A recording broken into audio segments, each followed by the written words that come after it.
Hello, hello, hello. It is me, your True Heel Phenom SP3. We are back around the round table for Impact Bound for Glory pay-per-view roundtable review.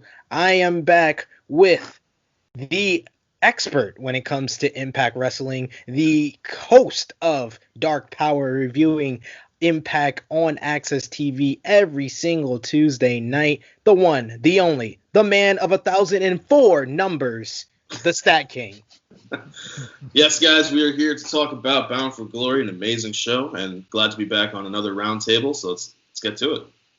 And we have with us the man that used to be the expert on Impact Wrestling, the former host of Blunt Impact. He is the co-host of Joints and Jabronis and the co-host of Wednesday Night Warriors, one of our editors and post-production extraordinaire, the marijuana enthusiast himself, Chris G. Oh yeah, and I'm here with Mary Jane, like always. I saved the Mary Jane intro for you, sir. So nicely done. It's a nice alley-oop. And of course, finally, it is the man you see on most of our pay-per-view roundtables. He is the Roundtable Rebel. He is one of the co-hosts of True Toxicity, the men's lifestyle podcast, and the three-time baby-making champion. This is Ness. First off, I gotta say thank you for that fucking introduction because I didn't know how I was gonna match up with all this greatness around this round table. But True Hills, what's the deal? Here to talk about Bound for Glory, which was glorious of a show. I enjoyed it myself, and we're just all gonna get into it and let you guys know how we felt about it. It's gonna be a dope show right now. Yes, it is. It is Impact Wrestling's biggest pay-per-view of the year. So this is a challenge to you watching. We want all the thumbs up. We want to set records on this pay-per-view roundtable. So give us a thumbs up. Show us that you appreciate our Impact Wrestling reviews. And maybe you get more. Maybe you'll get more guest stars on Dark Power with StatKing. A little bit more focus on Impact Wrestling. If you give more thumbs up to this review than our other pay-per-view roundtables, you never know. But the iCard down at the bottom, you can push that to subscribe, the bell below that to stay notified, and click all notifications so you can get up to date on our daily content right here on True Hill Heat. So, Stat King, you are the Impact expert. You review Impact on Access every single week, so you are chosen to be the quarterback, the pilot of our pay-per-view roundtable review. Take it away. Alrighty, guys, we had a total of 7 matches on the main card, as well as a pre-show match. The Deaners picking up a win over the Rascals. And starting us off... I'm going to go right off the bat, because I didn't watch the... I thought Ness was going to be the rebel, but all right. I didn't watch the pre-show, but I was immediately pissed off during Trey Miguel's entrance to begin the Bound for Glory pay-per-view, and they tell me that the Rascals freaking lost to the motherfucking Deaners. You know this is Impact Wrestling. They don't care about the Rascals. Yo, they're never tag team champions. They're never X Division champions. They're nothing. They get nothing. I'm just gonna have to ask our editors, Chris or Romeo, to just get this little blurb out, this 30 seconds of me ranting. Put some respect on the Rascals' name. If you make this a 30-second clip, I'm gonna at Impact Wrestling. I'm gonna at Access TV. I'm gonna at Scott D'Amore, Don Callis, Maria Canales. It don't matter what Callis, some congressman, some senator, what D'Amore you are. I'm gonna at Dixie Carter. I'm gonna at everyone who's ever been in charge. Jeff Jarrett, Eric Bischoff, Hulk Hogan, anyone that's ever been in charge of TNA, Impact Wrestling, NWA TNA, NWA up your ass, NWA in Hollywood. It don't matter. Put some damn respect on the Rascals' names. Let me shut up before I get in trouble with my wife. Go ahead. But starting off the card, we had our 6-way intergender scramble match for the X Division Championship. We have Rohit Raju defending his championship as only this Daisy Hitman can, mocha-skinned manimal, which I still think is a hilarious nickname, up against Chris Bay, Jordan Grace, TJP, Trey, Willie Mack. Rohit Raju shows that yet again he is learning how to be a smart heel. He is demonstrating this over and over and over again ever since Slammiversary. He manages to pick up a win in a pretty incredible match considering it only ran about 13 minutes long. I think the right guy won. I'm biased, but yeah. So for me, Rohit Raju picking up the win here. That's your cousin, right? Definitely, at least. Second cousin. No. I make the joke that almost any Indian is actually related to me. However, he is billed from Hyderabad, which is where my dad's side of the family comes from. So It is very much possible that he is a third cousin, 75 times removed.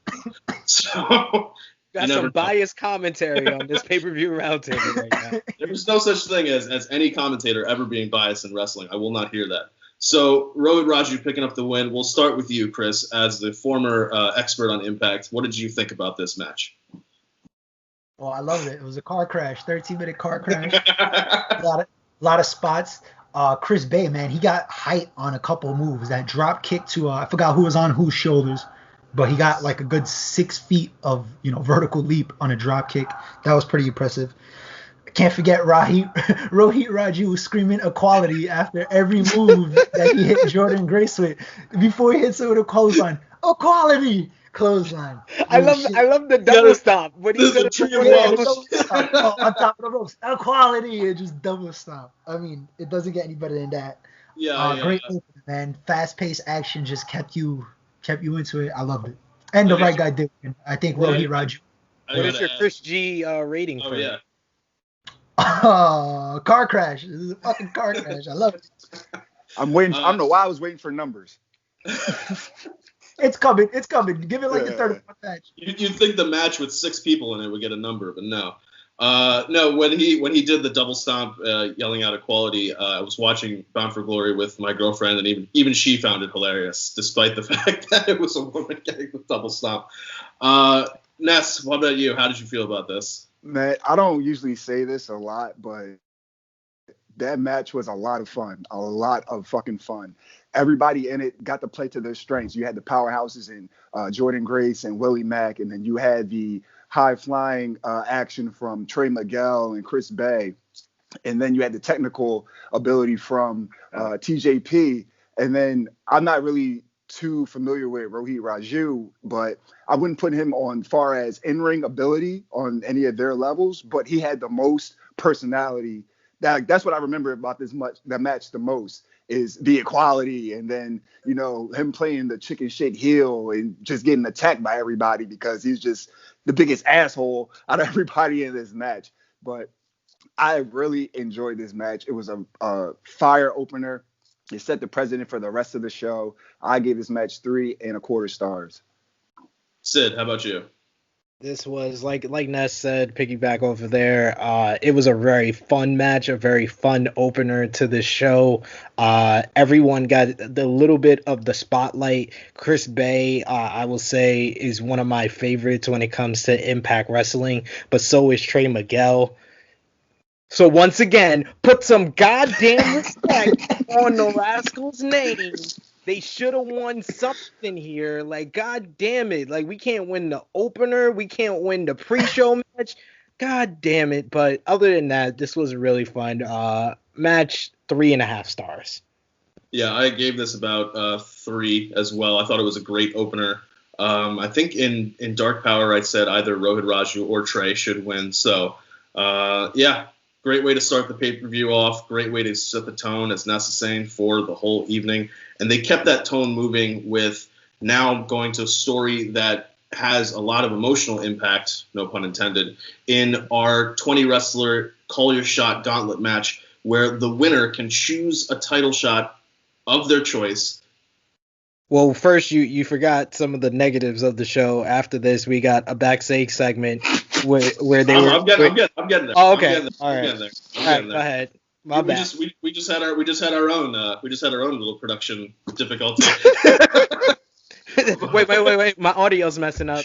Can someone fix my audio? We have a Call Your Shot gauntlet match where the winner can face anyone of their choice, any champion of their choice. This match is built for Rhino and Heath. They have coming off of a emotional exchange on Impact where Rhino is telling Heath, hey, if we win this match, you will get your contract. So Heath, it's built for Heath. It's built for Rhino to win. And what Sid's bringing up is very important. This pay-per-view was kind of having a lot of production issues in the beginning, highlighted definitely by having Heath and Rhino doing a backstage segment that they started and then had to restart because they didn't realize that there was some kind of audio issue, but also not realizing that they were actually live, which if this was pre-taped, I don't know how that even made it on there, which I think parts of this might have been pre-taped. But either way, we have also a backstage segment where they're talking about the wedding that's coming up with Rosemary and Johnny Bravo, and suddenly everybody has to rush to the ring because this match is coming up next. So here we finally, after a lot of back and forth, we have some people making appearances who aren't normally on the Impact roster, for example, Swoggle and Daivari. And finally, in the end, it's Rhino picking up a win over Sami Callihan in what kind of seemed like a rushed ending to me, in a sense, because that they were supposed to have a singles match, but as it turns out, Heath suffers an injury during the match, and so they had to kind of call an audible on the fly. You kind of had the idea that it was either going to be Heath or Rhino picking up the win, and as luck would have it, they set up this story perfectly so that despite Heath getting that injury, they were able to have the win with Rhino, which is part of what made me think that this was pre-taped, because how do they happen to just pull that off perfectly? I don't know, but this match, we'll start with Ness. What did you think about this match? I like this match, but I didn't know that Heath got injured at all. Like, I didn't notice anything about that. Wow, I really didn't notice. But like again, this match was fun. Not as fun as the opening match prior, but it did seem a little rushed because they were like, oh, every 2 minutes people are gonna come out, and then 2 minutes turns 20 seconds, like real quick. It's like one person comes out. Like 2 minutes, all right, 2 minutes, and then like the next people come out, get into the ring, and then like the next person comes out. But I like the story of what happened with Rhino winning, him being the number one entrant, and then making it all the way, and picking up the win for not only himself, for Heath, and who knows? More than likely they're going to call it a shot for a tag title shot, which was great as far as storytelling. That's what we like. That's what we like to look for, things that make sense and feel good moments. This was a feel good moment for me, so I gave this match about 2.5. Like, it was a gauntlet, nothing to look forward to. Excuse me, as far as like anything crazy or anything amazing happening, but I really did enjoy the story. Sid, what were your thoughts? Yeah, I enjoyed the gauntlet. Daivari looked like he had spent a year and a half in the gym, because that did not look like the little Daivari that used to be in Muhammad Hassan's corner at all. Swoggle looked like a miniature-sized Brian Myers that spent a year and a half in Dunkin' Donuts. But the spotlight of all the returns or new superstars appearing was my boy, Cowboy, James Storm, my good party friend from Wale Mania in 2018, as well as WrestleMania weekend last year. Had drinks with him, had some other stuff the year before. Yeah, so good times with James Storm. So I was very happy to see him come home during this match. That was probably the highlight of this match for me. I gave this match 2 3/4 stars. I do agree with you. The finish kind of felt a little rushed, but I think the plan all along was to have Rhino win here, because I think if Heath would have won, there would have been room for Heath to kind of turn heel on Rhino, and that would have probably been the path to go down, in my opinion. But with Rhino winning, it keeps them babyface, and yes, it seems like they're setting up for them to call their shot on the tag team titles. Chris, what about you? Yeah, I mean, this match felt more about like who's coming out next, who's gonna return. Half the entrants haven't even been announced, so I was more interested in who's coming up next. And then capped off by James Storm, man. Fucking Cowboy came out. I was going a little crazy. It was what it was, though. I seemed like Heath as soon as he came in and he hit like one or two moves, you could start to see him like wince a little bit, like every time he landed on his leg. So once I rewatched it and I seen where he actually injured his leg, definitely probably like a knee injury. Hopefully it's nothing too serious. But I mean, it was what it was. We kind of figured either Rhino or Heath was gonna win, so at least they keep that story going. I would like to see them challenge for the tag titles. So hopefully Heath gets better soon. And yeah, it was what it was. I'll give this 2.5 stars. Oh, now he gives stars.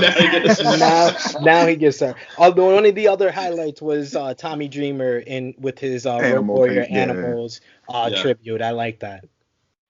I will say I like if James Storm has signed a long-term contract or just signed a contract with Impact. I think that'll be really cool because he is somebody who can be added to that world title picture and really shake things up, especially considering how just stacked that world title picture already is, considering the number of people that they have.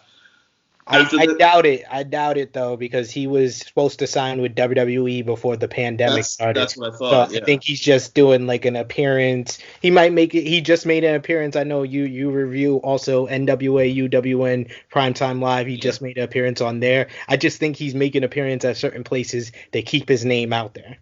Yeah.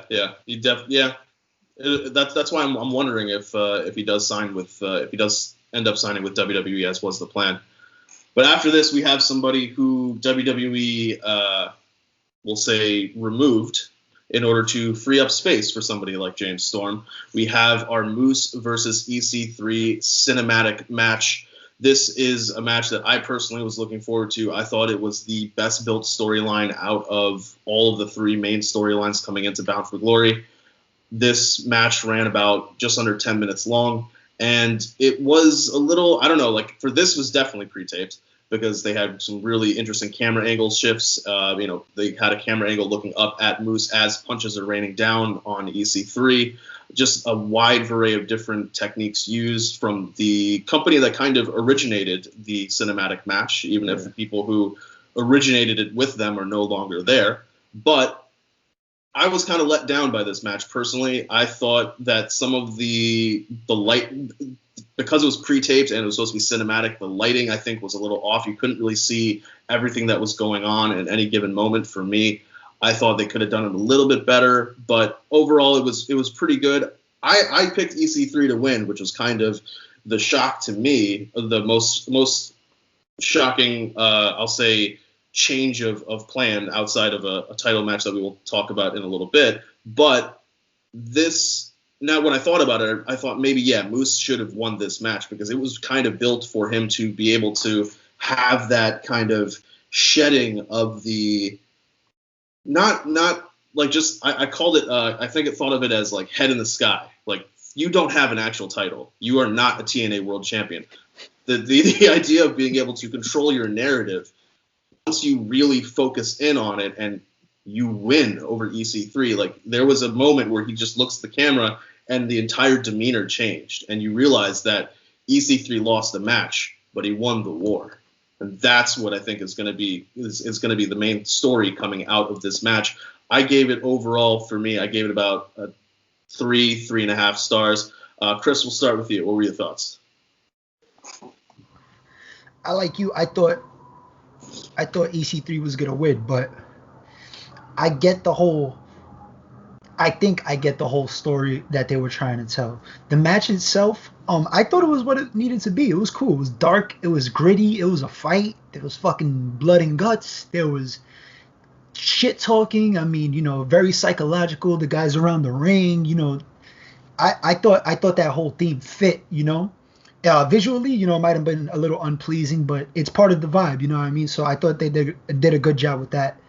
The whole ending and the control your narrative thing, like, it feels like this is the next step for Moose. This was the step for Moose to elevate himself into the actual championship picture, which, I mean, I think he's ready for. I think that if you've been watching Impact or reading about Impact the last few months, Moose has probably been like one of their top acts, top three, of course. So the whole control your narrative, you don't need this title, this TNA shit that doesn't even exist anymore to be champion. You control your narrative. You go be champion, the actual champion. So I think that's the story they were trying to tell. And I fucking get it, man. This shit was gangster. That's my rating. This shit was gangster. It's a good match. I put my pops onto this match, and he fucking loved it. And he hasn't watched wrestling in like 30 years. So there you go. This shit was good. Dope. There you go. Sid, how about you? Yeah, I enjoyed it for what it was. I expected it to be a cinematic match, and I wanted to see, because a lot of the teasers from interviews EC3 has gone, is that he said that WWE stole his idea for Raw Underground. So I knew that this match from an undisclosed location would be EC3's vision of what Raw Underground could have been. And I prefer it much better than Dancing Girls and No Ropes and Dabakote and all that other shit that I saw on Monday Night Raw. So I'm definitely with this. For a cinematic match, I always have different ratings for them, but judging it based on other cinematic matches, I give this 3 stars. This was entertaining. I got the story of controlling your narrative. I will disagree. I think that both men came out the winner of this. I don't know if there was no pinfalls, there was no submissions. So I don't know who really won this match, because yes, Moose was on top, hit him with the title and whatnot, and said, you welcome. Or no, thank you. But EC3 got what he wanted. He wanted Moose to control his narrative. He wanted to bring the beast out of Moose. He wanted to bring the wrestling god. And EC3 could have won, because he could have hit the 1%er on the TNA championship and burned the title, but he decided not to, because he doesn't want to be that old EC3. He wants to be this new EC3 who's elevating other people. I think that the result kind of does foreshadow what I think Scott D'Amore said in the interview with Inside the Ropes, that EC3 is not signed with the company. So I think that this was just a stop or a layover for EC3 before he goes and controls the narrative in Ring of Honor, which he's just debuted in. And then after his stint in Ring of Honor, he might control the narrative in another place. I think he's going to be more of a traveling professional wrestler, which for him is a great thing, because he puts his name all across the board, which he needs to be after that horrible stint in the big promotion. All right, and Ness, rounding us out, how did you feel? Well, let me start off by saying I've never been big on EC3. Well, as far as his in-ring ability, he can talk his ass off. He's a great talker, can cut great promos. But I'll have to give it up to him. Not so much for the actual in-ring ability in this match, but the story that was told and the emotion that dragged out of you. Because he's like, look, you're not a real champion. You can't call yourself the top guy in this company unless you go out there and earn it. And that hit Moose like right in the feels. Because then he's like, well, shit, I'm going to control my narrative now. So like you guys have touched on, he didn't actually win the match, but he set out and did what his purpose, to get Moose to understand that, like, you can call yourself whatever, but you're not going to get that respect unless you go out there and you earn that respect. I actually expected a little bit more from the match, as far as it being a cinematic match, and they just like pretty much stayed in the ring. I was expecting them to be like outside or like moving around. That's not a bad thing, but I was just expecting more. Also, to touch on a topic that you just touched on, Sid, about him being not just tied down to one company. You guys probably noticed it as well, at freelance on their hoodies. So, he's, I guess, donning himself as the freelance wrestler. You're going from one company to the next, controlling his own narrative. So that's not even a moniker just for himself about controlling the narrative. He's like pushing that off on the other wrestlers, other talent now. When this match with Moose is specifically, they're like, yo, you take this and you run with it. Now you can possibly be the TNA World Heavyweight Champion, possibly be the top guy that you're claiming to be, that you're really not at the moment. But I gave this match 3 stars. As far as cinematic matches, I know some of us don't, quote unquote, rate them, but I like the setting. It was dark. It was gritty. That's what it needed to be for this type of match and this type of storyline. So I really enjoyed that part of it. Now I'll probably be on the lookout for EC3 a little bit more. Yo, EC3 is a African American activist. Yo, he's elevating Moose and Impact. He started a feud with Shane Taylor in Ring of Honor. He's doing big things for the black wrestling community. Shouts out to EC3. Yeah, he's invited to the cookout. Yes, he gets a plate. I will say I like how well he is able to blend his real life, what really happened to him in WWE with the character of EC3. Like, why, if you are somebody who felt in real life locked down and unappreciated and controlled in one company, why would you ever want to sign with one single company ever again? And so being able to do that, like adding that into the character, that's something that I love when the character is able to, when the person really knows that character and really knows who they are in the ring and just that persona, that's incredible. So the EC3 is doing amazing work for me personally. I hope he does maybe extend the pit stop in Impact. We'll say that.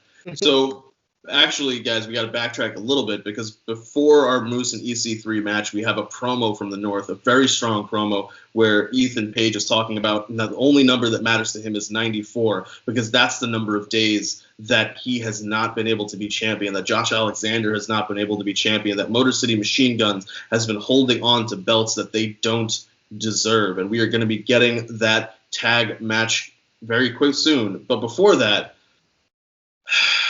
we have to talk about a match that went about 12 minutes too long. In a match in a match that was 12 minutes and 32 seconds long, Ken Shamrock picks up the win over Eddie Edwards by submission. This was pretty incredible of a disaster to me. Eddie Edwards did his best. Damn. Yeah, I did not. Well, I mean, I've been on record of saying that Ken Shamrock should not be really in the ring anymore. I kind of knew, like, I actually predicted Eddie Edwards winning this match, but then I remembered as the show was starting that Ken Shamrock went into the Hall of Fame earlier, and I was like, no way, Ken Shamrock has to win. So then, if I know Ken Shamrock has to win, there's no reason for this match to be going 12 minutes long. This match could have gone 6 minutes long and gotten the same exact result. And I feel like I don't know, like, just to me, it didn't do that much for me, especially coming out of that heavy cinematic match where you're having big storyline stuff happening, you're having different, just your things that people have to think about, like, what does this mean for Moose? What does this mean for EC3? Now all of a sudden we've got Ken Shamrock screaming like a really old muscular grandfather, and I'm just very confused by what's, like, I don't know, it pulled me out of everything that was going on. So for me, I give this maybe like 1.5, 1.75 stars. Sid, we'll start with you.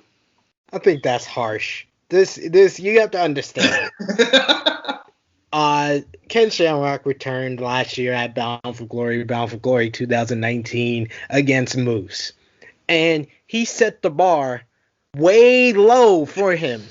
This exceeded that bar. This was a good match for what Ken Shamrock has been providing us at 56 years old. The highlight of the match was before the bell started with Dwayne "The Rock" Johnson making an appearance on an Impact Wrestling pay-per-view with his induction to Ken Shamrock into the Impact Hall of Fame. I will note that it was in the same, I guess his backyard or front yard, and he was wearing the same thing that he wore when he endorsed Joe Biden and Kamala Harris. So he killed two birds with one stone.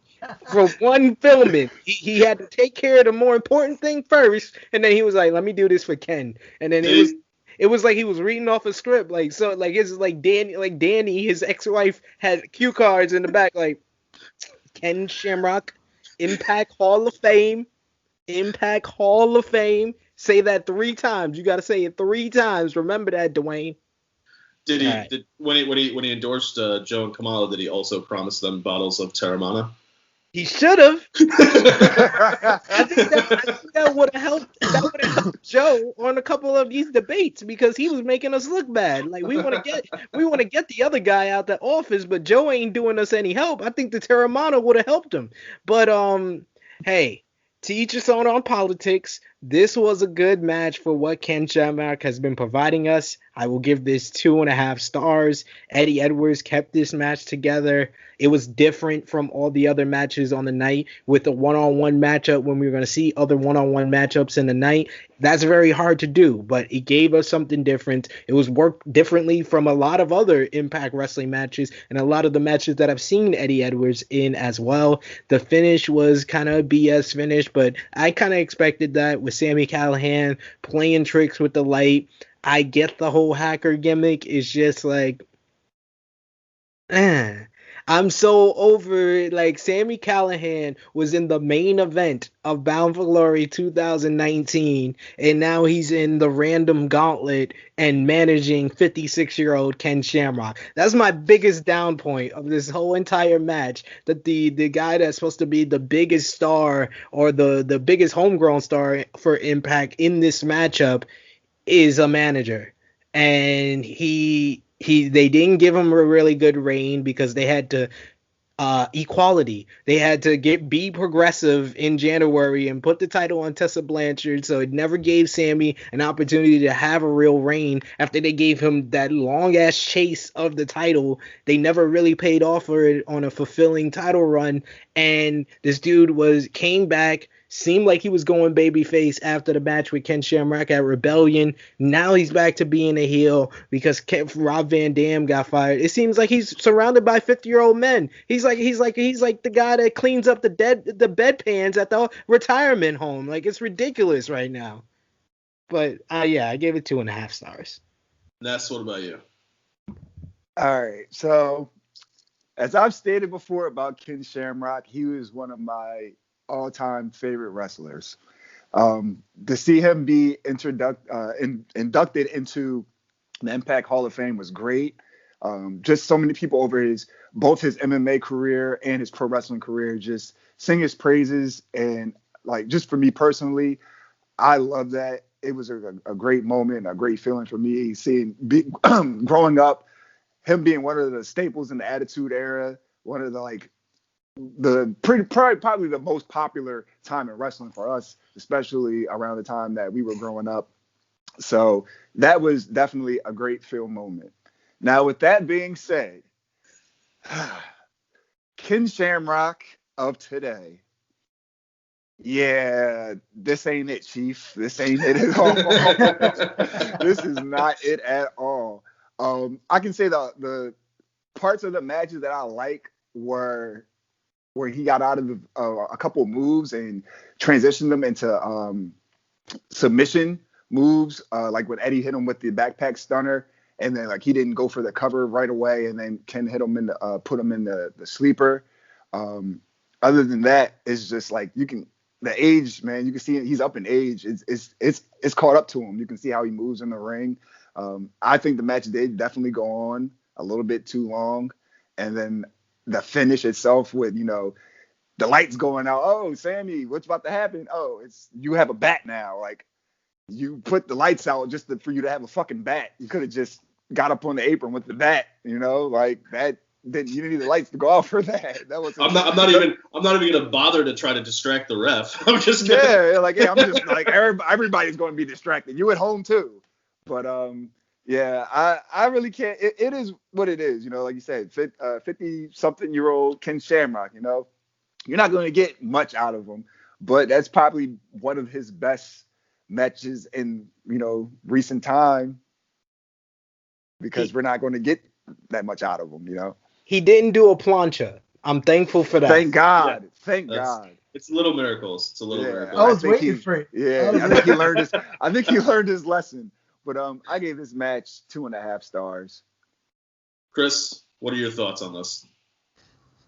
Man, what the fuck was this, man? I saved you for last for a reason. It's because I expected it. Like, he got inducted to the Hall of Fame. He deserves that. Like Ness said, Shamrock, an old man, one of the best, fucking great character, like. But that's how you should have been booked in this match if he was going to fucking win. You didn't have to go 12 minutes. This shit felt like it. I thought it was a 25-minute match. This shit dragged. I was like, what's going on? Maybe it was the weed. But I felt like this shit was in slow motion, man. I couldn't do it. I couldn't do it. I hope this is his last match. I hope this is like a send off. Like he gets this dub. He goes into the Hall of Fame. Eddie deserves better. It is what it is. I don't even know what to rate it, man. Honestly, I have no fucking words. No words. I can't do it with your rating, to be honest. I can't rate this shit, man, because it was like, and I love Ken, but yeah, man, it's just can't do this anymore. Well, from our brand new Impact Hall of Fame match, we move onwards to our Impact World Tag Team Championship match, where we have the North up against the Good Brothers, up against Ace Austin and Madman Fulton, and among all of this are the defending champions, Motor City Machine Guns, or as we should really say, our defending champion, Chris Sabin. Because as this match is attempting to even begin or even get off the ground, the North attack Alex Shelley and basically send him packing. And it's Chris Sabin fighting for his life up against the top 3 tag teams, well, minus the Rascals, the top 3 tag teams in Impact Wrestling. And after a 14-minute slog fest of a match where it's just spot after spot after fight after fight after Chris Sabin doing his best is just not enough. And the North finally get back their World Tag Team Championships. I thought this was a very good match. I gave this about 3.5 stars. I expected this to be chaotic. I expected it to be all over the place, and I liked that aspect of it. So for me, it worked out very well. And obviously, I'm a North fan, so I'm happy that the North got their titles back. And Chris, this time we will start with you. What were your thoughts on this match? I was pleasantly surprised at the outcome because I didn't think the North were going to regain the titles. And yeah. Me, Blunt Impact, I was every week saying the North is one of the best tag teams in the world, let alone Impact. So the heel move to attack Alex Shelley before the match even starts, I mean, shit, I thought Sabin was going to pull off the retention because you never know with Impact, obviously, as we can tell by the match. The match itself was chaotic. I loved it, obviously. So I thought the Good Brothers, it keeps me interested. Like, when are the Good Brothers, are they ever going to be champions? Maybe they're just there to, just develop the younger talent, which is cool too. But it is what it is. I'll take the North as my champions. I'll give it 3 stars. 3 stars. Sid, your thoughts on the tag title match? I really like this match. This was, in my opinion, the match of the night. I gave this match 4 stars. I love the type of matches that I really love in tag team wrestling is matches with a whole bunch of spots, but with a narrative, with the story involved. And the attack on Alex Shelley at the beginning of the match gave you a narrative throughout the entire 4-way matchup of Chris Sabin trying to overcome the odds and being on his own. He was the real star of this whole matchup. He performed like he was 3 or 4 guys, just him alone. He was in the match the most. He had the best storytelling. His selling was amazing during this matchup. And the North just played excellent shit heels. That attack, that vicious, I would call it I'm going to call it the J Driller because that's the first guy I ever saw use that move. But a J Driller right on the ramp by Josh Alexander, that really looked like it hurt Alex Shelley. Alex Shelley's even selling it on Twitter and saying that he's not going to perform for Black Label Pro and he has to cancel one of his matches. So I don't know if it really hurt him or not, but he's selling it very well. He's convincing me on the Twitter machine. So he's doing well with there. But they just played excellent heels. And I like the fact that I think everyone going into this match thought that the Good Brothers were going to win. The Good Brothers were going to make the most impact. And they were kind of quiet. They didn't really stand out, really, to me. I do like that the fact that the North did set up two feuds. They set up the feud with the Motor City Machine Guns with that attack at the beginning and basically cheating them out of winning successfully defending the titles in this matchup, and then using the titles on Carl Anderson sets up their feud with the Good Brothers. So that's why I do like now in retrospect the outcome to the main event this past Tuesday on Impact, that it went to a no contest, yeah. because now it preserves that matchup for a bigger stage for the Impact Tag Team titles. So I really love just the character work in this match, the storytelling, the spots were on point. Ace Austin and Madman Fulton, for what they are, have been a big advocate of Ace Austin deserves better. He's another one, along with the Rascals, who deserves better from Impact Wrestling, but I'm not going to go on a rant about him because him and Madman Fulton do make a pretty good team, and I like the fact when Madman Fulton took like the DDT, the tornado DDT, he's like, get up, like he needs him. He needs Madman Fulton, or he's kind of hopeless in this tag team division. So I do like Ace Austin's character work as well. So I liked so much about this match. I gave it 4 stars. Match of the night, in my opinion. Ness, your thoughts on this tag title match? Yeah, I gotta actually piggyback off of what Sid said. I like the storytelling of this match was great. The action was superb as well. Just earlier in the night with the promo from the North, they said, like, look, somebody's gonna get hurt tonight. We're gonna hurt somebody. Like, straight up said it. And then before the match even started, they fucked up Alex Shelley. Like, they said they were going to do something. They set out to do it. And they say we're going to get our titles back. And that same promo, 94 days without it. I'm not having all ego saying I'm not a champion. 94 days, Josh hasn't been a champion. So, like, I really love that promo set up for that match. And the fire and just amped upness, if that's even a fucking word, which it probably isn't, but it is now. Amped upness of that promo carried over to the match, which we've seen in wrestling. It doesn't really happen like that a lot. We might get a fire promo and a subpar match, or a subpar promo and then a fire match. But this match and promo, everything synced up. So many teams with so much talent, and it's like everybody was different. You got Madman Fulton and Ace Austin. They're definitely in a league of their own, so to speak. They're not like the Motor City Machine Gun as far as in-ring ability, or they're not the Good Brothers, or just powerhouses like the North. Like, everybody was different. Everybody brings something special to the table, and I really enjoyed everyone in this match. And again, another part of the storytelling with Chris Sabin having to go at it by himself, that definitely showed another aspect of the match. Like I said, as far as storytelling, I gave this match 3 3/4 stars. I don't want to do it too early, but this was one of my favorite matches of the night as well. So I'll just leave it at that. Don't want to give too much away, but I really enjoyed this match as well. All right. And after this, guys, we definitely have what really is the match of the night. We have Kylie Ray challenging Deonna Perazzo for the Knockouts Championship. We've been built the story of Kylie Ray being the underdog uncrowned champion, as I called her on Dark Power, but the underdog who has been trying to overcome the odds of Deonna Perazzo and Kimberly teaming up against her, taking out Susie. Kylie is overcoming. Finally, she's snapping. She's becoming that. The rage is finally coming out of her. And so this match definitely is going to be the highlight of the night. It's going to be the best match on the card. You know that already. And that's why after 15 minutes and 5 seconds, Su Yung somehow manages to win the Knockouts Championship, despite the fact that Deonna Perazzo tries her best.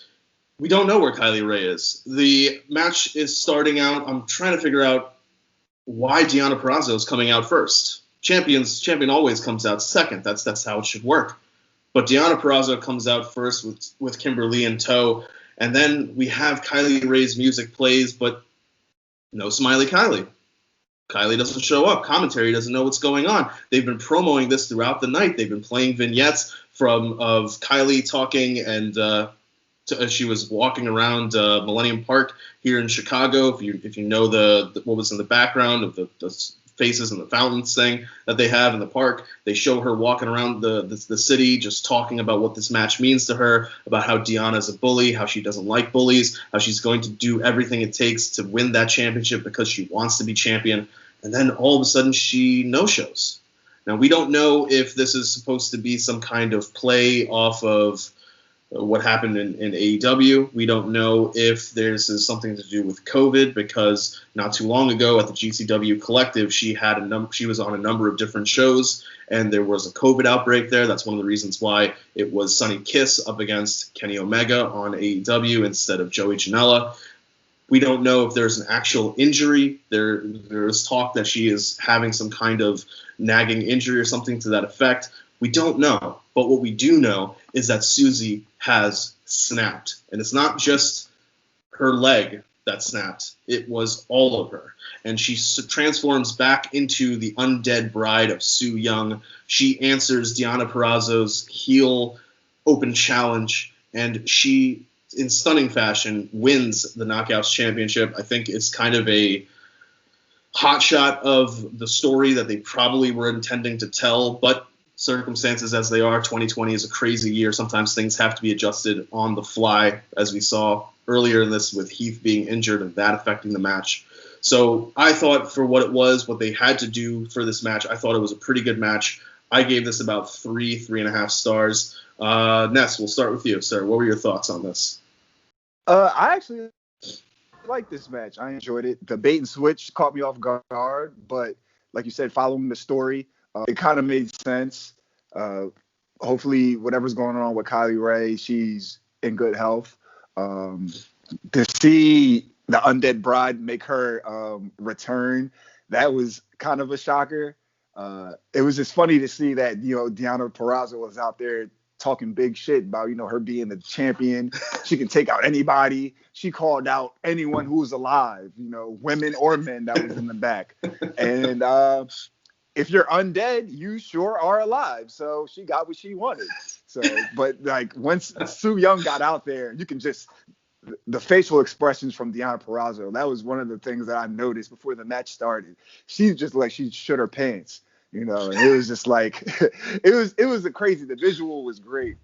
The match itself was pretty decent. There was a couple killer spots from Su Yung on the apron, hit I'm sorry, not Kylie Ray, hit Deonna Purrazzo with the sidewalk slam on the apron, which is the hardest part of the ring.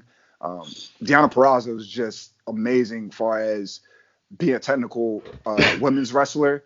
We don't really have that many technical women's wrestlers out there, and she is definitely, if not top 5, she's up there, top 3 something. She's definitely one of the best women's wrestlers in the world at the moment, and I always love seeing her go out there and perform. I gave this match 3 stars. I want to see where it goes as far as whatever is going on with Kylie Ray. If she has indeed storyline wise been attacked by Su Yung, who knows? I just want to see where it goes. Yeah, I think it was kind of funny that on Saturday we're having an undead bride, and then on Tuesday we're going to be having a demonic bride. There's just a lot of brides going around. And today, on the day of the pay-per-view is when Deonna Purrazzo signed her long-term contract with Impact Wrestling, and in the true Impact Wrestling fashion, they took the championship from her. So you gotta love that. Sid, how about you? What were your thoughts on this? Man, I thought I only saw bait and switches when I watched WCW and WWF in 1995, man. Unless Su Yung is the one that attacked Kylie Ray, this is so disappointing from Impact Wrestling. It's like, yo, you could have told me this in hour 1. You could have told me this on the pre-show. You could have not shown that fucking vignette right before the match to hype this shit up. Like, come on, Impact. If you knew she wasn't there, you knew she was hurt, you could have let me know. You could have even teased it. If it is gonna wind up that Su Yung attacked Kylie Ray, you could have teased it, and the announcers be like, oh, we're getting word from the back that no one can find Kylie Ray. At least set it up up a little bit better. Like, man, I was so disappointed by this shit. And it's disappointing because this show was really, really good. To give you a spoiler, I already gave you a spoiler on What's My Match of the Night. I'm giving you another spoiler. This show was really, really good. But the biggest negative was this bait and switch, was Kylie Ray not being here, because this was the match I was most hyped for. This is the match that King was most hyped for. My good brother, my co-host, the host of Wrestling Daily on Wrestle Talks, Wrestle 2 YouTube channel, Alex McCarthy, this was the match he was looking forward to the most. So many fans was looking forward to this matchup. I just wish they would have presented it a little bit better. To talk about Su Yung and to talk about this match was good.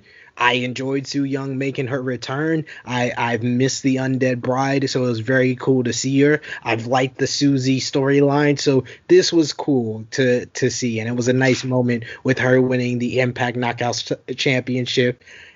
I give this match 3 stars, but is my real rating.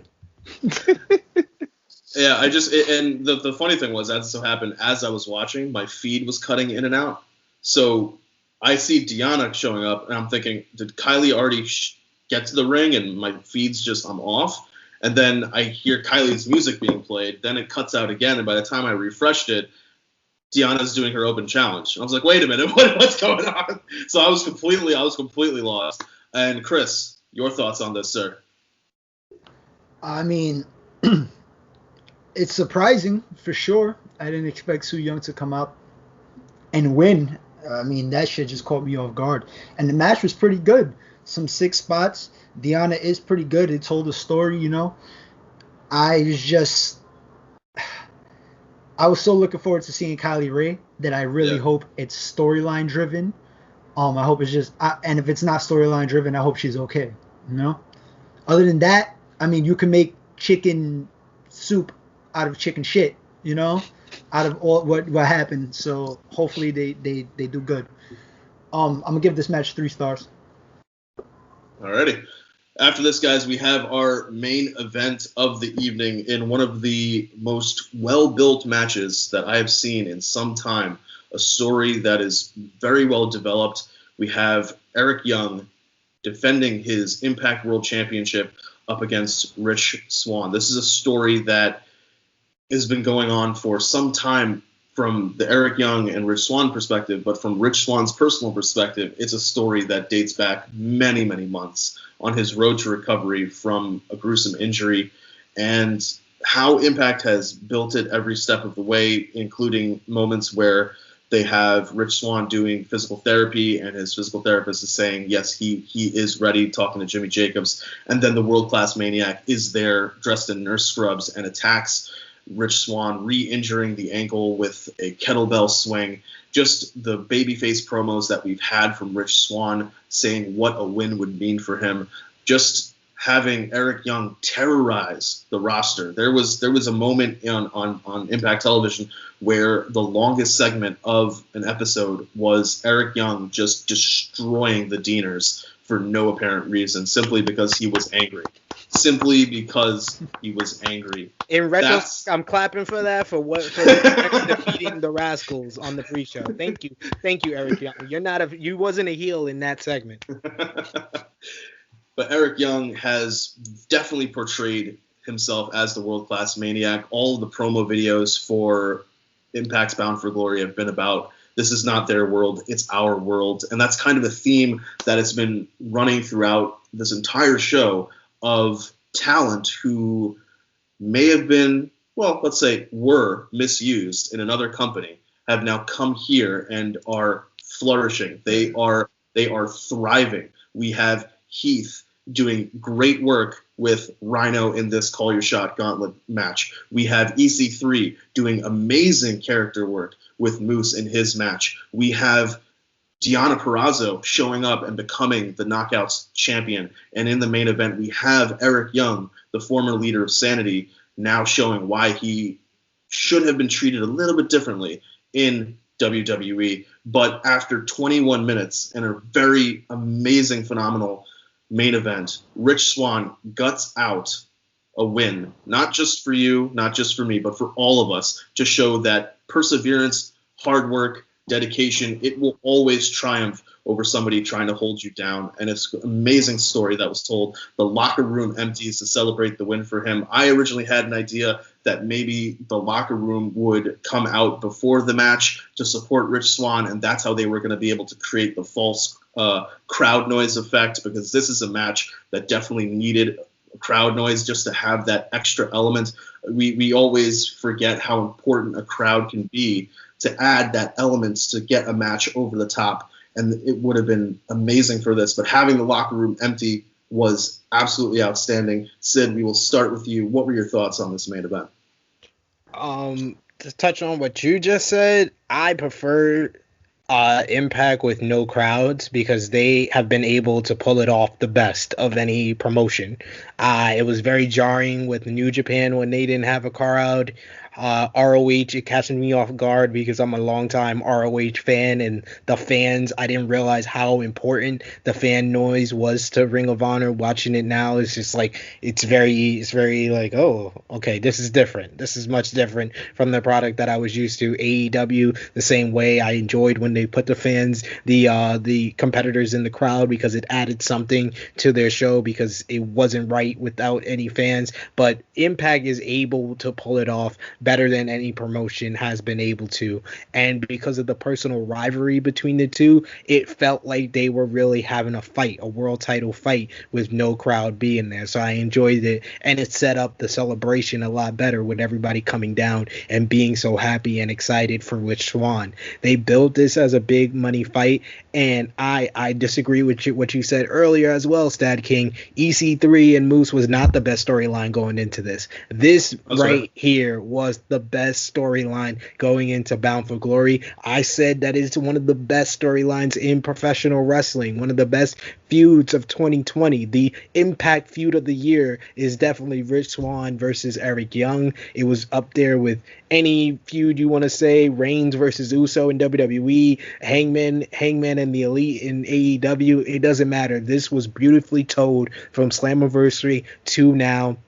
Eric Young has proven himself as a dastardly top heel, and Rich Swann just made you a baby. It gave you a baby face that you wanted to root for, that you wanted to see succeed, that you wanted to see overcome this evil son of a bitch that Eric Young presented himself to be. So that's why I love this story, and I love this match. This match was exciting. This match was thrilling, and the finishing sequence with Swann hitting Stunner out of the Tree of War, then hitting the lethal injection, and then finishing him off with the Phoenix Splash on the bad leg, that was just great. It was an awesome finish to the match, an awesome story throughout the match with Eric Young dominating him, focusing on the neck. I thought that he would focus on the leg, so it gave me a little bit something different. It was different from how I had pictured the match to be, so I give it credit for that as well. I rated this just on par with the tag team match. I gave this 4 stars.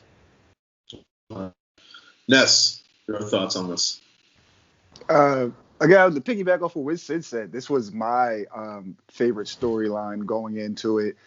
It's been going on for quite some time, from when Eric Young returned back to Impact Wrestling and injuring Rich Swann in like literally his return match. So it's been quite some time that this story has been building. And me personally, I've been a Rich Swann fan for quite some time. I follow his career for like the past couple of years. So excuse me if I get a little emotional talking about this.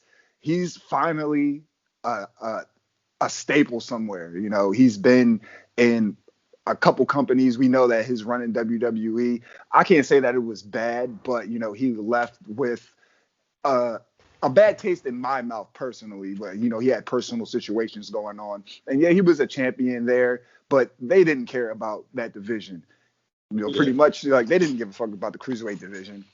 But like, so it's just, it makes me feel good as a fan of his and somebody that I've seen him put so much work in over the past couple of years, that now he is somebody that is put in the top position. You know, he is a top guy. He's at the top of the card as the champion of a company's I'm maybe not quote unquote the face, but he is the name that's going to be associated with Impact Wrestling being their champion. You know, he doesn't look like a champion to some people, so to speak, but I'm so glad and so thankful that, you know, Impact management just said, hey, we're going to take this chance and give it to Swan, because like I said, me personally, I'm just invested in the match and the storyline itself because of I'm a huge fan of his. The match itself was great. Definitely a great story being told. You got this crazy ass heel in Eric Young that has definitely been on fire since he's returned to Impact, just wreaking havoc and laying waste to everybody in his way. And to get to the point where now this person that your first victim now comes back and finally gets the best comeuppance against you. Like, there's no better way to tell a story to me personally. I gave this match 4 stars. I hope that they actually give Rich a legit title run. Please give him a legit title run. Don't let this be a transitional thing, which, you know, I don't want to jinx him, but, you know, like I said, I loved it just because Rich got the win. I didn't expect it, and I was really caught off guard that they actually put the title on him. And it makes sense if, you know, like I said, you've been following the storyline. You know, you got this great babyface story going with this dastardly heel just wrecking shit all over the place. And for it to be, you know, the final moment where the babyface overcomes and stands tall, you know, the rest of the locker room comes out and joins his and celebrates his win, because it's like an extremely feel-good moment. Yeah, so 4 stars. I loved it. I loved every second of this match. Congrats to you, Rich Swann. I got all the faith in you, bro. Chris, what about you? Shit, man, hell of a match. Great storytelling, great selling by Rich. Eric Young is just an aggressive, physical motherfucker. I knew Rich Swann was gonna win at the end, but like when it actually happens, you feel it. Like, you just feel like everything he's been through. You know, I've been following Rich Swann since, I guess, the Cruiserweight Classic, the first one. So, you know, you get a little bit of his backstory there, and then you see everything that happened in his WWE run, and then going through the injury and Impact after being an X Division champion, a good X Division champion. You know, so just all that shit that went on, I'm just happy for the guy, you know. And it was a great match. It's a 4. I give it 4 stars as well. It's just, that's how you end the pay-per-view, you know. You got the baby face on top, and of course with the guys in the back coming out to celebrate. That's always a nice touch. Yeah, this was poetic justice with the problems you guys are talking about in WWE. His problems stem from a domestic issue, and him and his wife win the Knockouts and the TNA World Championship on the same show, beating Johnny Gargano and Candice LeRae to that accomplishment. Eat your heart out. Oh yeah. This was definitely my match of the night. For me personally, I was a little taken out in the beginning because I was trying to figure out what was going on with the Kylie Ray situation. So the beginning of the match I kind of missed. I want to go back and rewatch it. But towards the end of the match, it hit a different gear for me. And yes, my match of the night by far. So guys, in wrapping this up, we'll start with our most MVP of the night. We'll start with that. We'll start with our MVP of the night. Ness, who's your MVP? My MVP is, I usually have like multiple ones, but I'm just going to stick to one person. My MVP of the night was Rhino. You know, I had to go with Rhino. He was the number 1 entrant in the battle in the gauntlet match. He not only secured the win for himself, he looked out for, you know, his friend, his partner, and now he has a contract with Impact Wrestling. So that was definitely a most valuable play for Rhino. So I gotta give it to him. Chris, what about you? Who's your MVP of the night? Oh, as much as I would like to say Rhino, because he got my brother Heath. He got kids. He got him a job, man, because support those kids now. No, but I'm gonna have to go with Rich Swann, man. Everything that he's been through, he's finally the fucking world champion of a company, of a televised company. You know, can't get any better than that. Sid, how about you? I'm going to agree with Chris, and I'm going to go with Rich Swann, our new Impact World Champion.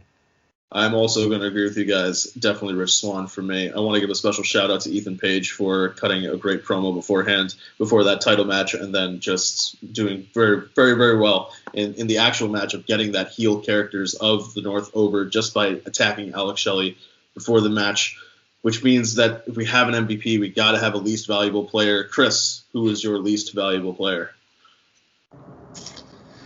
Fucking Swaggle, man, coming out like a walking chicken McNugget. he looked like a McNugget that you dropped on the floor by accident, like in one of those hood McDonald's. So it picked up a little bit of like grease and hair on it, and you got to toss that in the garden. That's Swaggle. And we share a birthday, by the way, me and Swaggle. Oh shit. Sid, who's your least valuable player? Thumbs up, thumbs down. Sami Callihan is the LVP. You beat me to it. Ness, who's your least valuable player? The fucking production team. Whoever was That's fair, back that's there fair, running that's that fair. shit, That's a fair man, they were not on point at all. The show was good, but they had a couple hiccups that they definitely should not have had happen. My least valuable player was also Sami Callihan. I want to give it to Ken Shamrock, but he got inducted to the Hall of Fame. Like I can't give him the least valuable player when he does that, and he won his match. So it's gotta go to Sami Callihan. I think we are all kind of agreed on match of the night. I think we already covered that one. Nah, my match. I gave Cole match of the night. Oh, It's Cole match of the night, yeah. The four-way tag match, and Swan versus Eric Young. Ness, I'm assuming you're going with Swan. Yeah, both the main event and the 4-way tag match. Chris, any match of the night? I'm gonna go with Swan versus Young. Alrighty, guys, and I will give this for rating the overall pay-per-view. Do you want to do the thumbs up, thumbs down first, and then give our numbers, or? Yeah. 3, 2, 1. All right, guys. It seems we are all in agreement. I gave this pay-per-view total probably around 7 out of 10 for me. I just overall liked the arc of different characters in matches, and just that overall story of Impact being able to use people that have come from other promotions after being mistreated and give them highlight moments and show that if you use talent properly and you treat talent properly, they can shine, and they did that amazingly well tonight. Chris, your final thoughts on the pay-per-view? I'll give it a 7.5, but it could have easily been an 8 or 8.5 if it wasn't for the Ken Shamrock match, unfortunately. And, the couple miscues with the production team. And even the Kylie Ray situation, I was good with that. So it was just basically those few things, but 7.5, still good. Ness, what about you? I give it a 7.5 as well. I enjoyed the show overall for what it was. Probably a few things. Definitely the production team, because they're my LVP of the night. A little bit of the bait and switch, but the match was still good. But overall, the show was definitely enjoyable. And Sid, your final thoughts on the pay-per-view? Gave it a 7 out of 10. I would have gave this probably an 8 out of 10 if not for the bait and switch with Kylie Ray and then the production issues at the start. But in a nutshell, this pay-per-view was a great depiction of Impact Wrestling in 2020. They have been overcoming so many different obstacles throughout this year, and they had obstacles tonight that they overcame. The Kylie Ray bait and switch was you got the benefit of Su Young's return. The production issues at the start, they cleared it up, and by the end they were on point with everything. So they overcame those obstacles, they overcame the odds once again, and Impact Wrestling is one of my favorite promotions of 2020 for all the good that they have done and all the people that they have used better than their other promotions in the past. Alrighty, guys, thank you guys once again for sticking with us throughout this roundtable, for clicking on us. We always appreciate you spending your time with us. We always appreciate you liking, commenting, sharing, and if you aren't already, subscribing. if you're not subscribed at the end of this roundtable, I don't know, like wait for the Hell in a Cell roundtable. But we always show out. We always do our best. We have amazing content from everybody involved in this and all of our people who are not on this roundtable as well. Chris, where can the people find you on the social medias? Find me on Twitter and Instagram at TrueHeelChrisG. Ness, how about you? You can find me on Instagram at _skinny_Kravitz_. You can find me on Twitter at skinny_Kravitz. And I gotta say, doing this has been getting me a lot of followers lately in the wrestling world.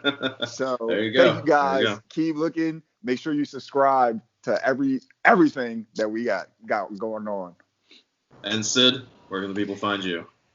You can find me on Instagram at TrueHeal_EpicSP3. You can follow True Heel Heat on Twitter, Facebook, and Instagram. It is True Heel Heat, like you see on these videos and everywhere else. We're approaching 500 followers on the Twitter machine. So shouts out to the Twitter page. If you have a Twitter, go ahead and follow us. We're doing live chats for AEW Dynamite every week. I do a thoughts thread for Impact, for WWE, everything you would like to see. You can see me on True Hill Heat every Saturday, our weekly podcast breaking down the latest news, True Rewind, where we go back into the past, WCW and WWF, and all these good brothers. These are a very talented crew that we have. Wednesday Night Warriors is every single week.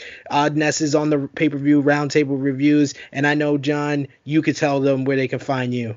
You guys can catch me on Dark Power, covering everything that's going on Tuesdays, AEW Dark, Impact Wrestling, and UWN Primetime Live. I'm amazed that we were talking about, when Sid was talking about all the places that you could find him, that the list was not longer than this video has already been, considering Sid is all over the place. There's not an appearance that Sid will not attempt to make. And you gotta love him for that. I try my best. The last thing you could find me at every Wednesday on Wrestle Talks, Wrestle 2 YouTube channel with Alex McCarthy on Wrestling Daily. And you can become a part of that show. Just send us your 30-second hot takes, or as we like to call it here, heated opinions on anything in professional wrestling. You might see yourself on Wrestling Daily on a Wednesday with me and Alex McCarthy. So, for our quarterback, our pilot for this ride for Bound for Glory pay-per-view roundtable, the StatKing. Thanks, guys, once again for tuning in. I'll see you guys with Dark Power. For our pay-per-view roundtable rebel, the three-time baby-making champion, this is Ness. Much love for everybody tuning in. Appreciate you guys. Just keep following us everywhere we go with all this content. We're going to keep smacking you in the face with it. For our resident True Heel marijuana enthusiast, the Joints and Jabronis own and Wednesday Night Warrior, Chris G. Oh yeah, wear a mask, wash your hands. And like StatKing says, like this video, comment down below, tell us what you thought about Bound for Glory, subscribe to the YouTube channel, and hit all notifications. It is me, your True Heel Phenom SP3. We are signing off until next time.